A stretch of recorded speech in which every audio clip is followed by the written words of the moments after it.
امت کا کتنا خیال کرے. کہا بھائی حسین جس کے بارے میں میرا خیال ہے اگر اس نے ہی مجھ کو کہا دیا تو مجھ کو یقین ہے پروردگار کہ اللہ بہتر اس کا بدلہ عطا فرمائے. اس لیے مجھے صبر ہے. اور اگر جس کے بارے میں کہتا ہوں آپ ممکن ہے کہ وہ آدمی جرم کا ارتکاب نہیں کیا تو میں نہیں چاہتا ہوں کہ بلا سبب کسی کا گردن کٹے کسی کا خون بہے. اس لیے امام حسن نے اپنی ساری تکلیف ساری مصیبت برداشت کی کیا میں شہادت نوش کر لیا لیکن کسی کو موری اور دنیا کو پتہ بتلایا کہ جب دیکھ لینا قوم یہ سماج میں ایسا مٹا جائے کہ نبی کے ماننے والوں کا خون بہنے لگے یا کوئی آپس میں انتشار ہو جائے تو صبر کر لینا اپنا معاملہ. حضرت امام حسین امام حسن نے اپنے زندگی کا یہ عطا اور اپنا یہ طریقہ دنیا والوں کو پیش کیا. حضرت امام حسین امام حسن کی عمر تقریباً 45 سال کی 49 ہجری میں حضرت امام حسن مدینہ شریف خاتون جنت کے پہلو میں حضرت امام حسن.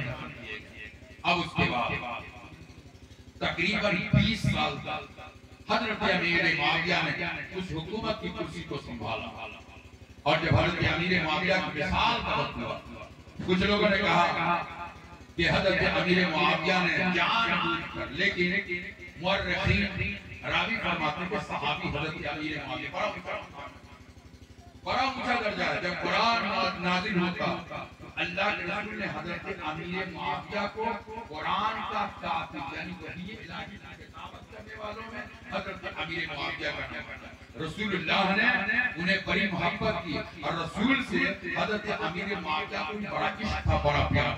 اس لیے صحابی کے بارے میں کوئی غلط الزام کوئی مسلمان قطعی طور پہ نہیں لگا سکتا بلکہ صحابی کے بارے میں اگر کوئی برا سوچتا ہو تو حقیقت یہ ہے کہ اس کا ایمان خالی ایمان کی حاشیت سے اس کا ایمان باہر نکل جائے گا. اس لیے کسی صحابی کے بارے میں کوئی غلط سوچنے کا کسی کو ادھیکار نہیں کوئی حق حاصل نہیں ہے. حضرت امیر معاویہ جب اس حکومت کی کرسی پر بیٹھے خلیفہ مسلمین کی حیثیت سے 20 سال تک بیٹھے. روایتوں میں آیا کہ یزید بدبخت نالائق ان کے حیات میں ایسا برا دیکھا ہوگا باپ کی زندگی میں بیٹا اتنا برا نہیں ہوتا کہ کبھی کسی کے باپ کے انتقال کے بعد کا نیچر بدل جاتا ہے خیال بدل جاتا ہے سوچ و فکر بدل جاتا ہے. اگر یزید ان کے وقت نہیں ایسا ہوتا تو کبھی بھی امام امیر معاویہ اس یزید کو خلافت کی کرسی نہیں دی لیکن ان کی وصال کے بعد یزید کا کیریکٹر بدلا اور اس کے خیالات بدلے. اتنا گندا اور گھنونا خیال اور اس کا غلط طریقہ جو پوری دنیا کے لیے ایک بہت ہی اہم معاملہ سامنے پیش اور اس یزید نے خلافت کی کرسی سنبھالنے کے بعد حضرت امام حسین کو مدینہ کے گورنر کے ذریعے خبر کرایا کہ جتنی جلدی ہو اب اس خلافت کی کرسی پر حضرت امیر معاویہ کے بعد اس خلافت کی کرسی پر یزید خلیفہ المسلمین بن گیا. اس لیے امام حسین کو کہو کہ جتنی جلدی ہو یزید کی بیعت اور یہی سے کربلا کا وہ معاملہ سامنے آیا. جیسے یہ خبر دیا میسج دیا حضرت امام حسین کو پتا چلا کہ یزید اس کی خواص اس کا طریقہ اور اس نے وہ کام اپنے حکومت اور خلافت کے زمانے میں اور شریعت کے خلاف ایسا حکم جاری کر دیا جو قطعی طور پہ اسلام میں اس کی کہیں سے نہیں. سگی بہنوں سے نکاح جائز جبکہ رسول اللہ نے اس کو حرام کرا. شرابی بھی اگر شراب پیتا ہے تو ضرور جانتا ہے کہ یہ شراب پینا حرام ہے ناجائز ہے پی کے بھی وہ جانتا ہے کہ یہ پینا لیکن وہ یزید شراب کو حلال قرار دیا. 2 ہجری میں مدینہ شریف میں شراب کی حکم آئی. نبی فرماتے ہیں قد حرمت الخمر خبردار آج کی تاریخ سے شراب حرام ہو گئی اب کوئی شراب کو نہ پیے. جب شراب کی حکم ہوئی تو صحابہ نے شراب کو دیکھ ہی دیا شراب کی بوتلوں کو برتنوں کو توڑ دیا. پوچھا گیا بھائی شراب حرام تھی برتن کیوں توڑا؟ کہا کہ سنو برتن اس لیے توڑ دیا ہے برتن رہے گا شراب کا، لیکن یزید جب کرسی پر بیٹھا تو اسی شراب کو اس نے حلال۔ امام حسین کی نگاہ اٹھی، یہ ظالم میری بیعت کر کے سند بنانا چاہتا ہے، یزید مان لیں گے تو سب مان لیں گے، حسین مان لیں گے تو سب مان لیں گے۔ یزید اپنی تدبیر اپنی حکمت عملی اپنی کہ نبی کے گھر سے اسلام پھیلا، اور یہ حسین نبی کے نواسے ہیں، علی کا بیٹا ہے، فاطمہ کا دلارا ہے۔ اگر حسین اس چیز کو مان لیں گے بیعت کر لیں گے تو میرے لیے ثبوت ہو جائے گا کہ میری خلافت کو حسین نے مان لیا، اس لیے جو کچھ بھی میرا حکم جاری ہوگا سب کو ماننے پہ مجبور ہونا پڑے گا۔ امام حسین نے کہا یہ قطعی طور پہ ایسا نہیں ہو سکتا کہ حسین یزید کی بیعت کرے، اور حسین تو نہیں، حسین کی طرف جس کے دل میں حسین کا پیار ہوگا وہ بھی یزید کی قطعی طور پہ بیعت نہیں کر سکتا۔ اس کے بعد معاملہ اس قدر پرخطر اس نے ماحول کو بنایا کہ حضرت امام حسین مدینہ سے مکہ، پھر وہاں جب تشریف لے گئے چٹھیاں بھیجی، طرح طرح کے خطوط آتے رہے۔ حضرت امام حسین نے وہاں کی تحقیق کے لیے مسلم عقیل کو بھیجا، ان کے 2 بیٹوں کے ساتھ چلے گئے وہاں کی تحقیقات، لیکن وہاں جانے کے بعد ان کوفیوں نے غداری کی، انہیں بھی شہید کیا، ان کے بچوں کو بھی شہید کر دیا۔ حضرت امام حسین رضی اللہ تعالیٰ عنہ جس دن امام مسلم کی شہادت ہو رہی ہے، حضرت امام حسین مکہ سے کوفہ کے لیے روانہ ہوا۔ وہ زمانہ تھا، وہ دور تھا کہ حضرت امام حسین کربلا کے لیے اپنے سفر باندھے۔ صحابہ نے کہا حسین پتہ ہے مسلم نے عقیل کو شہید کر دیا، ان کے بیٹوں کو شہید کر دیا، آپ قطعی طور پہ نہیں جائیں، قطعی طور پہ آپ نہیں جائیں۔ حسین کے سامنے دو باتیں، ایک تو کہ حسین کی شہادت اٹل ہے، بچپن میں رسول اللہ نے پیشن ہوئی، فاطمہ کو بھی معلوم تھا، علی کو بھی معلوم تھا، نبی کو بھی معلوم تھا کہ حسین کی شہادت ہوگی، سب کو کنفرم تھا کہ حسین کی شہادت ہوگی۔ جب شہادت ہوتی تھی تو حسین جان رہے تھے کہ شہادت سے ہی اسلام کی حفاظت، اس لیے امام حسین نے جانے کے لیے ذرہ برابر کوئی اپنے راستے میں رکاوٹ محسوس نہیں کیا۔ صحابہ روکتے رہے، بتلاتے رہے، لیکن پھر بھی امام سے دوسری چیز، اگر نہیں جاؤں گا تو یہ کوفہ کے لوگ کل قیامت میں نبی کی بارگاہ میں کہیں گے یا رسول اللہ ہم لوگ تو حسین کو چٹھی بھیجے کہ حسین آ جائیں گے تو یزید کی بیعت توڑ لیں گے، اور حسین کے ہاتھ میں ہاتھ دے کر قیامت تک کے لیے ہم لوگ حسین کو اپنا خلیفۃ المسلمین۔ لیکن اب کیا کریں، حسین آئے نہیں تو ہم مجبور ہو کے یزید کی بیعت کر لیں۔ امام حسین کے نظر میں یہ 2 چیزیں بالکل راسخ تھی، جس کی بنیاد پہ حضرت امام حسین کربلا کی سرزمین پر تشریف لے گئے۔ اب جانے حضرت امام حسین کے نظر کے سامنے ایک طرف 22,000 کی لشکر یزیدی اور دوسری طرف امام حسین کے صرف اور صرف 72 حسینی، وہ لمبی جماعت حسین سے ایک مختصر چھوٹی سی جماعت۔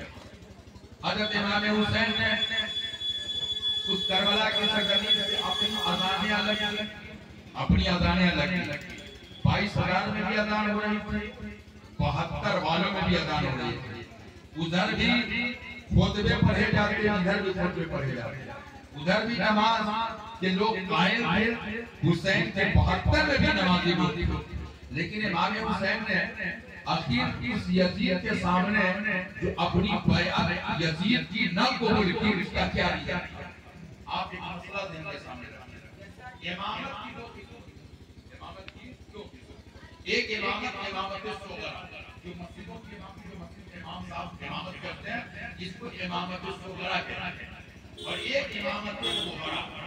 امامت کبریٰ سے مطلب دینی دنیاوی سارے امور اسی خلیفۃ المسلمین کے حکم سے جاری رہے۔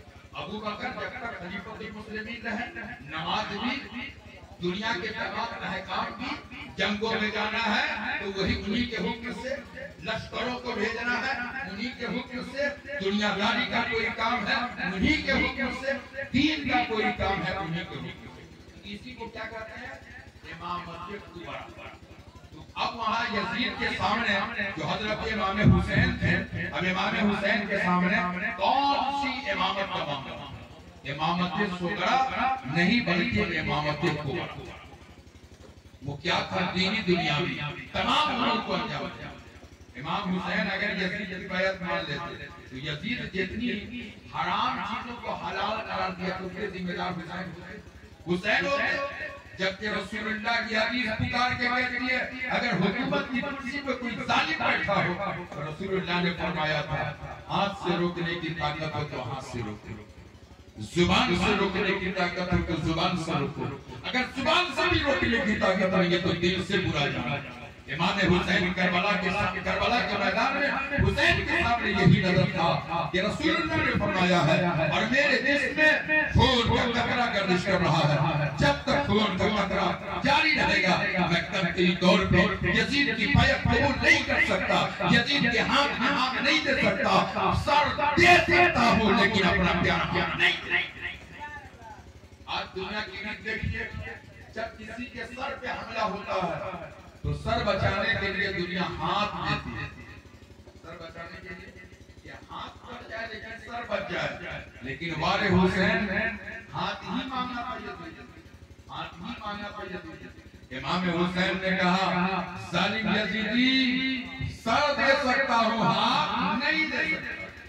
کربلا کی جتنی بھی کتابیں لکھی گئی کربلا میں تمام مورخین جس نے بھی تاریخ اور اس کے ایڈیشن تیار کیے کسی بھی کتاب میں یہ نہیں ملتا کہ حضرت امام حسین کا سر کو ظالم یزیدیوں نے سر کو تن سے جدا کر دیا، تو سر کو نیزے پہ اٹھائے گئے، کوفہ کے بازاروں میں گھمائے گئے، لیکن امام حسین کا ہاتھ کہیں نہیں دکھائی دیا۔ ہاتھ کہاں رہا؟ امام حسین کا ہاتھ کدھر گیا؟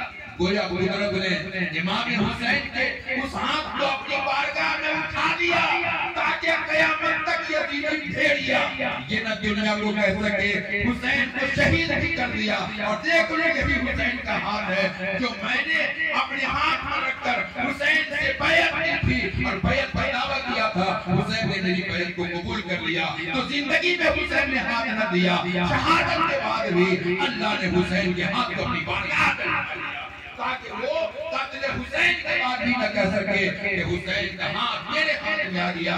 اللہ پاک نے حسین کی زندگی میں یہ حوصلہ اور یہ کمال عطا فرمایا، جان دی بیعت نہ کی لیکن یزیدی ہاتھ پر حضرت امام حسین نے اپنی جان دے دی لیکن اپنا پیارا ہاتھ نہیں دیا اور دنیا کو پیغام دیا جب بھی کوئی زمانے میں ظلم ہو، جب بھی کوئی زیادتی کرے تو یاد رکھنا کربلا کی تاریخ۔ دنیا میں اس کو یہ مت کہنا کہ فلانے صاحب ادھر ہیں، فلانے صاحب ادھر ہیں، ان کو مت دیکھنا، یہ دیکھنا کہ حسین کا کردار کدھر ہے، حسین کا طریقہ کدھر ہے، حسین کا خیال کدھر ہے، حسین کا ذہن کدھر ہے، حسین کی شریعت کدھر ہے۔ جہاں حسین ہو اسی کو اپنا آئیڈیل بنا لینا، اسی کو اپنی زندگی کا نمونہ بنا لینا، تمہاری زندگی بھی کامیاب ہو جائے گی، تمہارا اوپر بھی کامیاب ہو جائے گا۔ اللہ تعالیٰ سے دعا ہے کہ مولا تعالیٰ ہم تمام کے دلوں میں حسن کا بھی پیار اور حسین کا بھی پیار عطا فرمائے۔ کربلا کے بہت سارے واقعات جو ان تمام گوشوں کو یہ طرف سے پیش کرنے کے لیے لمبے وقت کی ضرورت تھی، یہ چند باتیں اس کے چند عناوین کے تحت میں نے آپ کے سامنے کہے۔ اللہ ہمارے کہنے آپ کے سننے کو قبول عطا فرمائے اور کربلا والوں کے نقش قدم پر ہم سب کو ثابت قدم رہنے کی توفیق عطا فرمائے۔ ایک اخیر بات کہ اللہ پاک نے حضرت امام حسین کو صبر کا وہ پیکر بنایا، صبر کا وہ ایسا عظیم جوہر اور ہیرا بنایا تھا کہ تمام مصیبتیں صحیح امام حسین نے لیکن صبر کا دامن نہیں چھوڑا۔ ہماری بھی زندگی میں کوئی پریشانی مصیبت آ جائے تو کربلا سے صبر سیکھنا ہے، جیسے حسین نے صبر کیا تھا۔ اے حسینیت تم بھی صبر کر لینا اور ایمان پر ثابت قدم رہ کر اپنی زندگی گزارنا۔ اللہ تعالی ہم سب کو حسین کے کردار کو اپنانے اور ان کے نقش قدم پر زندگی گزارنے کی اچھی توفیق عطا فرمائے۔ آمین یا رب العالمین۔ وآخر دعوانا ان الحمد للہ۔